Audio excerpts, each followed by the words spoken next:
guys, it's Roxie with Roxie's Broadway Breakdown. My topic for today, do American Idol winners have an easier time making it to Broadway? Yes, I think they do. I think it's just another avenue to make it there. I think that some of these vocal reality shows like American Idol, The Voice, I think you become sort of a national sort of household name and you get a bit of notoriety. And a lot of them have great voices and they have stage presence, and if they win, or even if they're like top 10, runners up, what have you, it opens doors for them. It maybe opens a few more doors for them that maybe weren't there before. So I think some great examples of that would be, of course, Jennifer Hudson.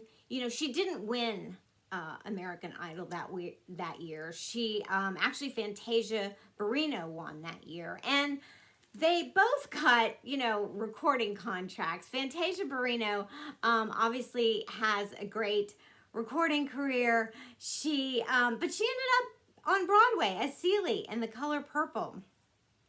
We all know Jennifer Hudson has a great recording career. She's a wonderful vocal artist. She got an Oscar for her role in Dreamgirls. She's been on Broadway also in The Color Purple, but as Shug Avery. There's a couple of examples. Katharine McPhee, who also did not win, but she made it in the TV series, Smash, which was a big hit, but also has been on Broadway as Jenna in Waitress. Another interesting example is Justin Guarini, who actually was the runner-up to Kelly Clarkson. Interesting note with him. That year that he was asked to be on American Idol, he had 3 avenues he could have taken. He was offered a role in Lion King. He was offered a recording contract even before American Idol, and he was offered, he was asked to be on American Idol. So he had 3 roads he could have taken. And he chose American Idol because, I'm not in his head, but I think he probably thought, I could take the Broadway show now, and it's just a Broadway show. Not that just a Broadway show. Being in a Broadway show is fantastic. But he probably thought, I could take this Broadway show now and then have its run and end it. And who knows where I'll go there. Then I'll be another out-of-work actor once it ends, and who knows what'll happen. I could take a recording contract and not really have a name behind me and kind of have to sift through all the other hundreds of artists. Or I could be on American Idol, where I could maybe win, maybe become a household name, and then really catapult, my career. I think he probably chose wisely, because even though he didn't win, he got a huge duet with Kelly Clarkson, the winner.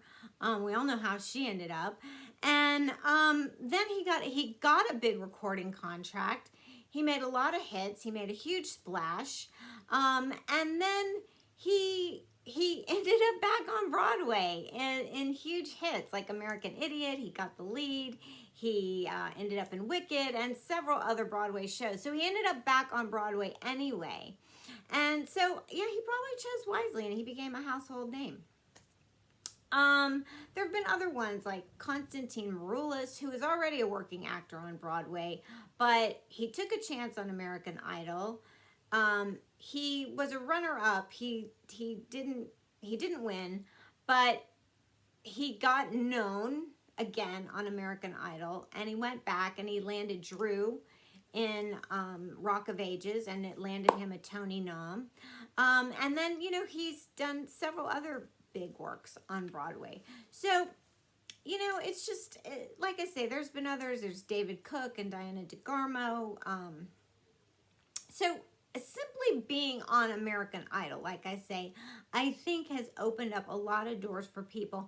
And granted, I think a lot of those already had musical theater like in their background. They either did it as a kid, or, there was some interest there. They went to college for it, or majored in music or musical theater. So I think they had that draw kind of to go back to theater. They obviously wanted something to do with I mean, they probably wanted to be vocal artists anyway, but I think they ended up back on Broadway because they had that pull to go back to theater. Because there's obviously been dozens of others on American Idol that wanted the contract, the recording contract, and have recording contracts and have tried to make their way as just vocal artists. But if that is appealing to you, if that is something you want, if you're thinking I'm a theater person and I've kind of hit a wall and I want to try and make it, and you're thinking, is auditioning for a reality show, a vocal reality show, something I should maybe try? Yeah, try your hand at it. You never know. My advice to you would be, if you're going to and you have one of those big Broadway voices, I would tone the Broadway down in my voice, and I would stylize your voice. First I would think of, what kind of vocal artist do I want to be? You know, because that's what the judges and the coaches are looking for. They're thinking, who do I want to hear on the radio? Who can I see in a concert, selling out a stadium, or, you know, on the Grammys or on CMTs or AMTs? You know, they're strictly looking for a vocal artist. They're not trying to cast, you know, a musical. They're not looking for their next Eponine or, you know, Harold Hill. I mean, they have very narrow blinders on. So I would sort of reinvent yourself as a vocal artist and think, what's my sound?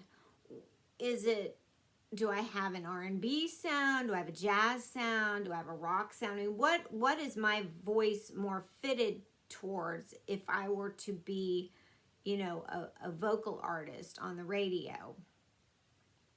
And then see what songs sound right for you in that style. You know, are you more, and if you think I'm more of an Adele or Dua Lipa or an Ed Sheeran or Harry Styles or what, but don't sound like them. Don't go in there trying, if you pick one of their songs, like, don't try and just emulate them and sound like them. I mean, definitely do your own take on it.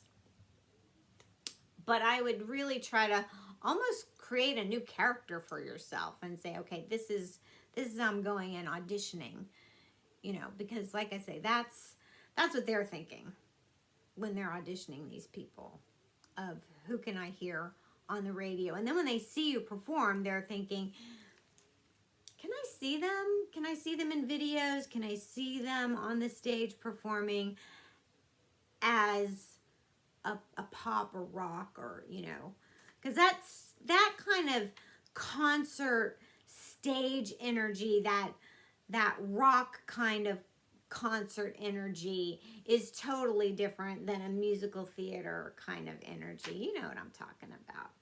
All right, I hope this video is helpful. Subscribe to my channel, check out all my other videos, and I'll see you in the next.